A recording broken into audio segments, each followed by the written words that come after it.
Bonjour et bienvenue dans ce 35e épisode de Vente Sereine. Je suis Florence, formatrice en vente et relations clients pour toutes les créatrices artisanales qui souhaitent vendre efficacement et sereinement leurs créations, que ce soit sur Internet ou dans la vraie vie. Alors aujourd'hui, nous allons voir ensemble un sujet qui fait toujours débat, un sujet sur les prix, et je vais évoquer plus particulièrement le thème de la perception du prix vu par les clients. Donc cela va être une première partie, puisque cet épisode va avoir une suite, et j'évoquerai donc dans la deuxième partie, pour un épisode donc à venir, la perception du prix, mais du point de vue de la créatrice, donc ton potentiel point de vue et les enjeux. Alors que signifie réellement l'expression c'est trop cher ? Pourquoi certaines personnes sont-elles prêtes à dépenser une somme considérable pour une création, tandis que d'autres vont juger cela tout de suite exorbitant, ou dépenser pour une chose et pour d'autres non. Alors nous allons voir ensemble les différents facteurs qui peuvent influencer notre perception du prix en tant que client. Donc avant de baisser tes prix parce que quelqu'un t'a dit que tu fabriquais des créations trop chères, eh bien il est essentiel que tu comprennes les tenants et les aboutissants de la perception des prix, ce qui se passe dans la tête d'un client. Alors déjà, cela implique de comprendre que chaque personne sur cette terre a sa propre relation à l'argent, et oui, et qui diffère donc d'une personne à l'autre, puisque chacune a sa propre vie, sa propre histoire, sa propre famille, sa propre culture, son propre environnement, ses propres croyances, ses propres antécédents, ses propres modes de consommation, ses propres expériences passées, etc. Donc c'est-à-dire que tous ces facteurs vont influencer la manière dont la personne va évaluer le coût d'un produit, d'une création, d'un service, etc.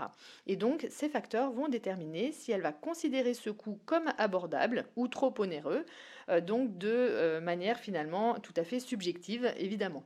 Donc par exemple, le contexte familial peut jouer un rôle important. Il y a des personnes qui grandissent dans des familles où les parents ont toujours dépensé de manière prudente, en comparant le moindre prix, en flairant les bonnes affaire, le meilleur rapport qualité-prix, la meilleure promo, les réductions, etc. Et donc ces gens-là vont peut-être avoir tendance à acheter des produits peu chers. D'autres qui dépensent aussi de manière prudente, mais vont plutôt faire des achats réfléchis en privilégiant la qualité plutôt que de gaspiller leur argent dans des produits bon marché et peu durables, etc. D'autres, bien sûr, dépensent plus d'argent et se font plaisir. Ils privilégient le confort, le plaisir immédiat et leur satisfaction personnelle, qu'ils aient d'ailleurs ou non beaucoup d'argent ou peu d'argent ou un peu d'argent, que ce soit correct, etc. Et puis il y a des situations aussi un peu plus complexes, puisqu'il y a aussi des personnes qui ont des revenus modestes ou corrects, mais qui sont habitués à chercher les prix les plus bas, mais au lieu de dépenser prudemment, eh bien, ils vont acheter beaucoup en quantité sans se rendre compte que le fait d'acheter des choses à tout petit prix, eh bien, voilà, ils ne se rendent pas compte qu'au final, ils ont dépensé, ces personnes ont dépensé plus que si elles avaient investi dans un seul produit de qualité. Donc, comme elles achètent plein de petites choses à petit prix, elles ont l'impression que cela ne va peut-être pas se voir sur les comptes. Et donc, eh bien, il y a des personnes qui achètent beaucoup, pourquoi pas, eh bien, chez Carrefour, toutes les promos qui passent, chez Amazon, des petites choses pas trop chères, ou des choses même qu'elles vont peut-être pas se servir. Bon, bref, donc soit parce qu'elles achètent plein de choses différentes sans s'en rendre compte, soit parce qu'elles doivent fréquemment remplacer le produit bon marché, donc elles rachètent. Euh, et ça peut être la conséquence de la mauvaise qualité, etc. Enfin voilà, il y a différents vraiment modèles de dépenses. Et donc, par exemple, ces personnes-là peuvent aussi faire partie, quelquefois, de celles qui se plaignent de ne pas avoir d'argent, parce qu'elles ne voient pas ce qu'elles dépensent finalement, puisqu'elles dépensent des petites sommes. Et donc, elles peuvent aussi se dire, ben voilà, j'ai pas assez d'argent pour m'acheter des choses de meilleure qualité. Mais voilà, ça c'est encore un autre problème. Par exemple, une personne qui va au McDo plusieurs fois par mois, peut aisément se payer un bon resto, si tu réfléchis bien, voire un très bon resto à la place, mais elle va y aller une fois par mois, par exemple, et bien voilà, ça c'est un choix. Souvent ce choix, elle ne le voit pas, mais c'est un choix. Et donc cette personne va peut-être même envier celle qui va aller dans les bons restos en disant, oh là là, t'as de la chance, tu vas dans ce resto, c'est cher, tu peux te le permettre, voilà, alors que finalement elle pourrait faire pareil, mais peut-être moins souvent que le McDo évidemment, mais elle pourrait le faire quand même. Donc voilà, c'est une histoire de choix. Donc je vais pas te donner un cours de budget et d'économie, mais c'est pareil pour plein de choses. Par exemple, quand moi j'étais dans le salariat, eh bien, je ne mangeais jamais au restaurant, je me faisais les tupperwares, et c'est encore le cas même en étant à la maison, je mange à la maison. Eh bien, si tu prends ne serait-ce qu'une moyenne de 10 euros, donc là je prends la fourchette basse du menu, hein, et que tu compares avec le prix de revient d'un menu fait maison, tu as au moins un écart de 6-7 euros. Donc je te laisse faire après le calcul à l'année, hein, je te dis juste qu'avec ça, tu peux te payer un joli voyage en Méditerranée cet été. Donc voilà, ne me remercie pas pour l'astuce, hein. Donc voilà, pour te dire que dans la tête de chaque client, le rapport à l'argent tourne différemment, hein, en conscience ou non, puisque souvent on n'analyse pas notre propre rapport à l'argent. Donc il n'y a pas le bien et le mal, hein, encore une fois, mais voilà, chacun dépense vraiment différemment. Et donc là, ce sujet amène vraiment du coup à un autre facteur, c'est celui des priorités. Donc certaines personnes vont faire passer leurs envies avant leurs besoins et vice-versa, et quelquefois même inconsciemment, encore une fois. Par exemple, une personne va acheter un nouvel iPhone ou s'acheter de nouveaux vêtements très régulièrement, tentée par les nouvelles tendances, la mode, etc. Et elle va sacrifier d'autres dépenses plus nécessaires, comme par exemple l'alimentation, admettons, ou même quelquefois les factures. Donc ça peut être quelque chose qui peut être un peu plus embêtant, mais elle ne va pas faire attention plus que ça à bien manger, par exemple, et va prendre des produits peu chers ou peu qualitatifs, alors qu'elle va peut-être acheter de la qualité dans d'autres domaines qui lui font plaisir. Donc ça, c'est un choix. Puis certaines personnes peuvent ne pas être pleinement conscientes, encore une fois, de la manière dont elles priorisent leurs envies par rapport à leurs besoins, à cause des habitudes de consommation. Par exemple, si elles sont habituées à céder à leurs envies impulsives sans réfléchir aux conséquences à long terme, elles peuvent ne pas être conscientes de la manière dont cela va affecter leurs finances. Cela peut être à cause de l'environnement proche de la personne, hein, si elle est entourée que de gens qui valorisent les biens matériels, qui sont un peu plus matérialistes, eh bien, elle peut être influencée à dépenser plus pour satisfaire ses envies, même si cela signifie négliger ses besoins essentiels. Alors bien sûr, la personne peut aussi ne pas voir la nécessité de bien manger, hein, d'avoir une bonne alimentation, car elle a toujours eu des habitudes alimentaires qui n'ont pas d'impact à ce jour sur sa santé, par exemple. Et au contraire, certaines personnes vont prioriser les besoins avant les envies, tels que la nourriture, le bien manger, le logement, l'éducation des enfants, etc. Et qui va mettre de côté, par exemple, ses envies de voyager ou de se faire des petits plaisirs dans la mode, la déco, les bijoux, etc. Donc pour plus assurer sa stabilité financière de sa famille, par exemple. Donc bien sûr, il n'y a aucun jugement à avoir dans tous ces types de consommation. Encore une fois, hein, chacun fait bien comme il veut. C'est juste pour te montrer qu'il y a vraiment des différentes perceptions des prix. Voilà, toi, tu te dis que peut-être que moi et mes tupperwares, hein, c'est complètement idiot et que moi, je vais peut-être, à contrario, trouver idiot d'aller au resto tous les jours. J'ai une copine un jour qui m'avait fait une remarque parce que j'allais faire un beau voyage et qu'elle ne pouvait pas se le permettre. Et cette même personne, pourtant, dépensait environ 500 euros par mois dans les fringues, le coiffeur, les ongles, etc. Et ce qui n'était pas mon cas. Donc, il n'y a pas de bonne ou mauvaise habitude, en fait, hein. Chacune dépense et pense différemment. C'est encore une fois une perception subjective des prix et de ses priorités. Chacun, nous avons et chacune, on a un rapport au prix complètement différent. C'est pour cela que quand quelqu'un te dit que tes créations sont trop chères ou qu'elles ne peuvent pas se permettre de les acheter, il est essentiel que tu ne te braques pas sur le sujet. Alors évidemment, toi, tu connais ton travail, le travail bien fait, le made in France, le travail à la main, c'est ton travail, il est local, tu connais tes coûts de fabrication et de production, et donc tu connais la valeur ajoutée de tes créations.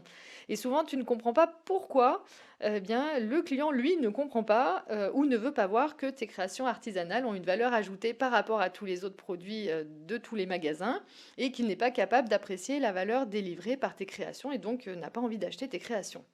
Et donc là, on est sur un problème de valeur perçue, c'est-à-dire que chaque individu a ses propres références en matière de ce qui est cher ou pas cher pour lui, et chacun peut accorder une valeur à quelque chose parce que c'est de l'ordre de l'émotionnel, ou symbolique, ou culturel, ou social, etc., que la dépense réponde ou non à ses besoins essentiels. Cela peut correspondre aussi bien à ses envies que ses besoins. Donc, par exemple, je vais prendre encore une fois mon exemple, hein. À dépense égale, je préférerais pour ma part, ça n'engage que moi, m'acheter un voyage plutôt qu'un sac Chanel.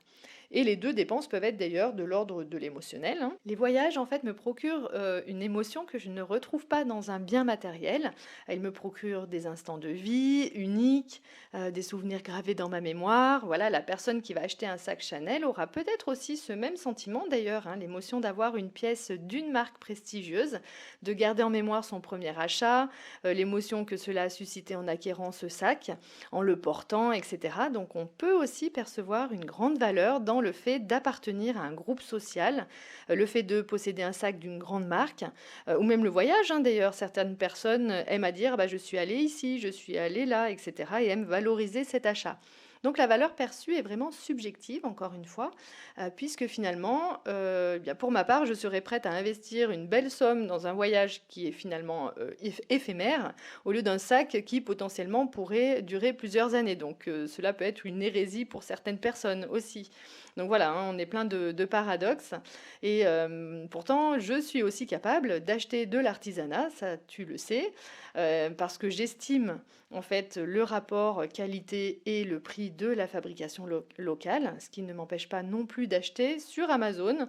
Et là encore, on voit bien que on est plein de paradoxes. Il y a des choses qui ont moins d'importance pour moi, donc je vais donc les acheter à moindre prix, et les autres à prix plus onéreux parce que j'ai une valeur perçue d'un produit différent d'un autre en fonction de ma jauge, de ma propre échelle de valeur. Donc tu peux le voir, hein, chacune a des priorités, encore une fois, qu'on en ait conscience ou non. Je te donne d'autres exemples. Par exemple, eh bien, une personne va repousser encore et encore un rendez-vous médical plus ou moins important pour sa propre personne, hein. Un rendez-vous chez le dentiste, l'ophtalmo, etc., alors qu'elle ne va pas hésiter à amener plusieurs fois son chien chez le vétérinaire pour que celui-ci soit en bonne santé, par exemple. Pour ma part, j'investis régulièrement dans des formations, des plus petites, des plus grosses, parce que j'adore apprendre, m'informer, faire évoluer les différents aspects de mes projets, de mon entreprise. Et je n'hésite pas à prendre sur mon argent de mon anniversaire ou de Noël, parce que ça me fait tout autant plaisir, sinon plus même que d'avoir un énième parfum. Bon, eh bien, d'autres ne verront pas l'intérêt de cette démarche. Je propose d'ailleurs, tu le sais, une formation destinée aux créatrices pour t'aider toi dans la vente, et je sais que même si certaines d'entre vous ont envie de voir évoluer leur activité, eh bien, ne sont pas prêtes à dépenser en raison de, ben voilà, il y a différentes raisons, hein, des priorités, d'autres engagements financiers, des contraintes budgétaires, ou parce que, eh bien qu'elles voient la valeur potentielle de la formation, elles ont peur d'investir malgré tout, alors que c'est justement un programme pour développer ses compétences, pour arriver à augmenter ses revenus sur le long terme. Et certaines vont trouver la formation peu chère à l'égard du contenu qui est vraiment important pour tout ce qu'elle apporte, et d'autres vont la trouver trop chère par rapport à leur échelle de valeur, leurs priorités, leurs envies, leurs besoins, leur mode de consommation, etc. Donc, autre exemple, hein, certaines personnes vont avoir 100 euros à claquer dans la fast fashion, mais pas dans l'artisanat. Elles ne seront pas prêtes à acheter moins en quantité, mais mieux en qualité. Elles préfèrent avoir plus de quantité pour la même somme que de la qualité. Et puis, je rajouterais aussi qu'il y a la valeur perçue influencée par le marketing et la réputation de la marque. Certaines personnes peuvent être disposées à payer un prix plus élevé pour un produit s'il est associé à une marque connue, ou s'il bénéficie d'une forte exposition médiatique, même si des produits similaires, voire de meilleure qualité, sont disponibles auprès de créatrices comme toi. Donc j'en reparlerai ça dans le prochain épisode. Donc voilà, encore une fois, quelque chose de trop cher est une perception très subjective de chaque individu selon sa jauge personnelle qui guide ses décisions d'achat. Et c'est pourquoi il est important pour toi de comprendre cette dynamique, cet aspect de la perception des prix, afin que tu puisses toi aussi mieux appréhender ta propre perception des prix, et donc des prix que tu appliques toi dans ton activité. Et donc d'ailleurs, j'aborderai dans la deuxième partie de cet épisode à venir le sujet de la perception des prix de ton point de vue, comment les créatrices perçoivent leurs propres prix, comment tu perçois tes prix et à quel dilemme es-tu confronté lorsqu'il s'agit de fixer tes tarifs et comment cela impacte ton activité artisanale. Donc écoute, je te laisse bien sûr liker, partager, donner une bonne note à ce podcast s'il t'a plu ou aider à comprendre quelques notions. Tu sais que c'est important aussi pour moi pour continuer à faire vivre ce podcast. Tu peux me retrouver sur Instagram où je suis la plus active si tu as envie de découvrir d'autres sujets en post ou en story, ou tout simplement papoter avec moi en message privé, ce sera avec grand plaisir. Je te dis à bientôt pour le prochain épisode.